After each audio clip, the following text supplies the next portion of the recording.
Numbers 12. Then Miriam and Aaron criticized Moses because of the Cushite woman he had married, for he had taken a Cushite wife. Does the Lord speak only through Moses, they said? Does he not also speak through us? And the Lord heard this. Now Moses was a very humble man, more so than any man on the face of the earth. And suddenly the Lord said to Moses, Aaron, and Miriam, You three, come out to the tent of meeting. So the three went out, and the Lord came down in a pillar of cloud, stood at the entrance to the tent, and summoned Aaron and Miriam. When both of them had stepped forward, he said, Hear now my words. If there is a prophet among you, I, the Lord, will reveal myself to him in a vision. I will speak to him in a dream.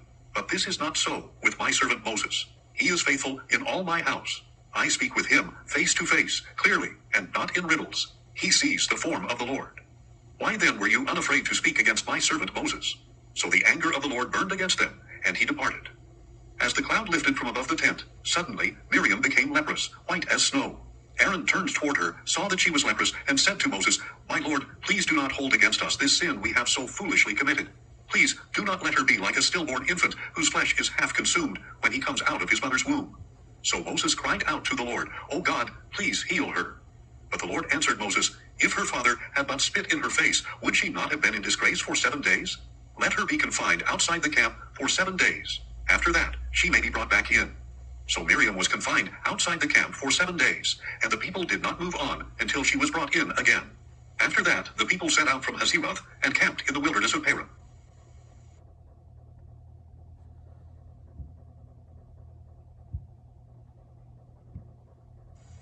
Numbers 13.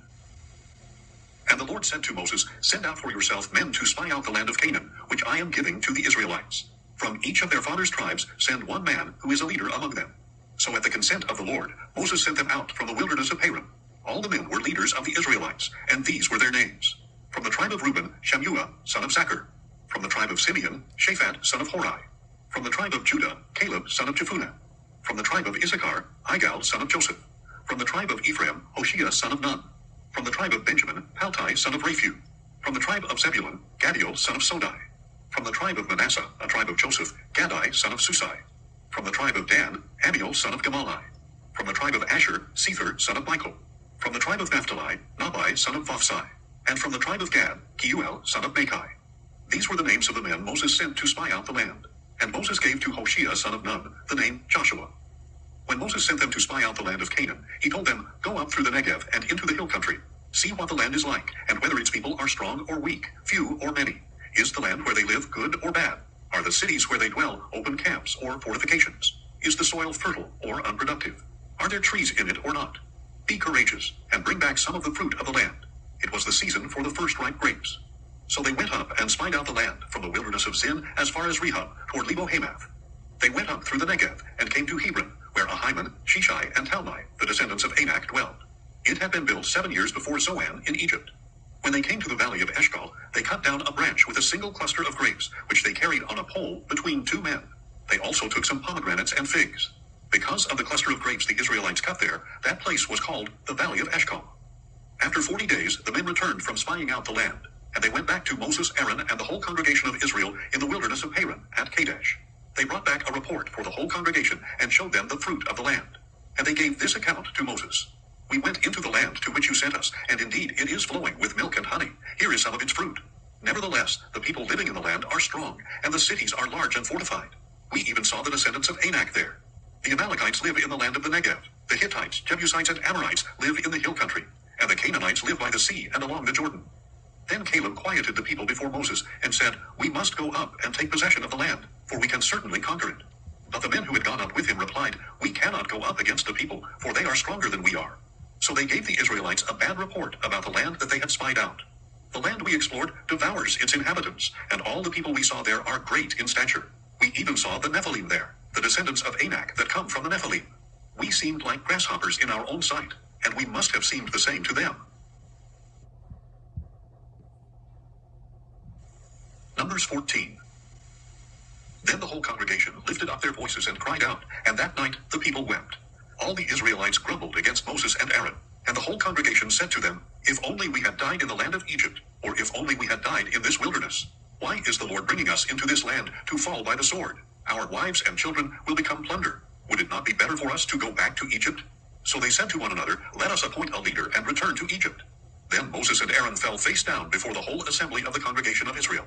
Joshua son of Nun and Caleb son of Jephunneh, who were among those who had spied out the land, tore their clothes and said to the whole congregation of Israel, "The land we passed through and explored is an exceedingly good land. If the Lord delights in us, he will bring us into this land, a land flowing with milk and honey, and he will give it to us. Only do not rebel against the Lord, and do not be afraid of the people of the land, for they will be like bread for us. Their protection has been removed, and the Lord is with us. Do not be afraid of them." But the whole congregation threatened to stone Joshua and Caleb. Then the glory of the Lord appeared to all the Israelites at the tent of meeting. And the Lord said to Moses, "How long will this people treat me with contempt? How long will they refuse to believe in me, despite all the signs I have performed among them? I will strike them with a plague and destroy them, and I will make you into a nation greater and mightier than they are." But Moses said to the Lord, "The Egyptians will hear of it, for by your strength you brought this people from among them, and they will tell it to the inhabitants of this land. They have already heard that you, O Lord, are in the midst of this people, that you, O Lord, have been seen face to face, that your cloud stands over them, and that you go before them in a pillar of cloud by day and a pillar of fire by night.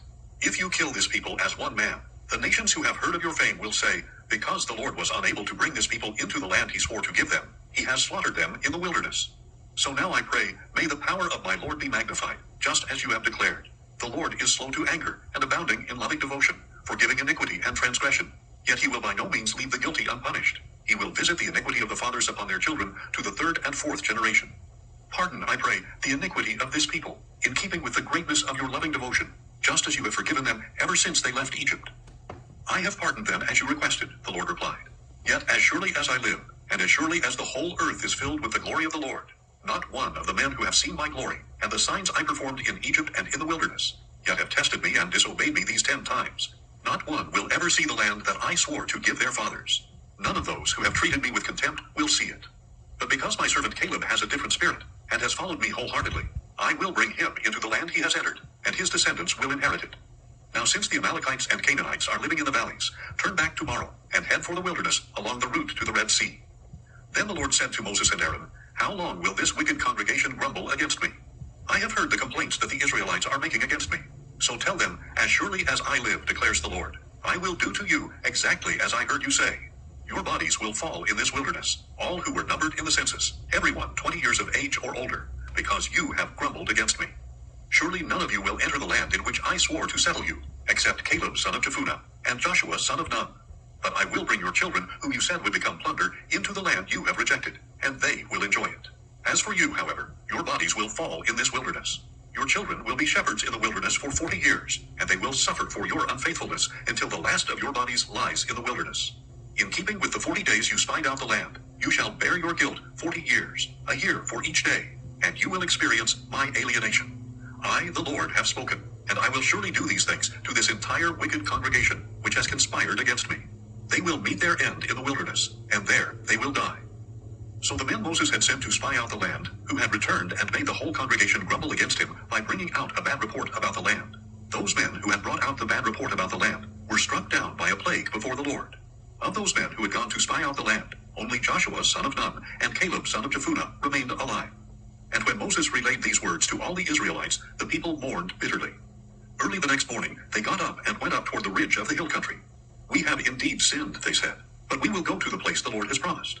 But Moses said, "Why are you transgressing the commandment of the Lord? This will not succeed. Do not go up, lest you be struck down by your enemies, because the Lord is not among you. For there the Amalekites and Canaanites will face you, and you will fall by the sword. Because you have turned away from the Lord, he will not be with you." But they dared to go up to the ridge of the hill country, though neither Moses nor the ark of the covenant of the Lord moved from the camp. Then the Amalekites and Canaanites who lived in that part of the hill country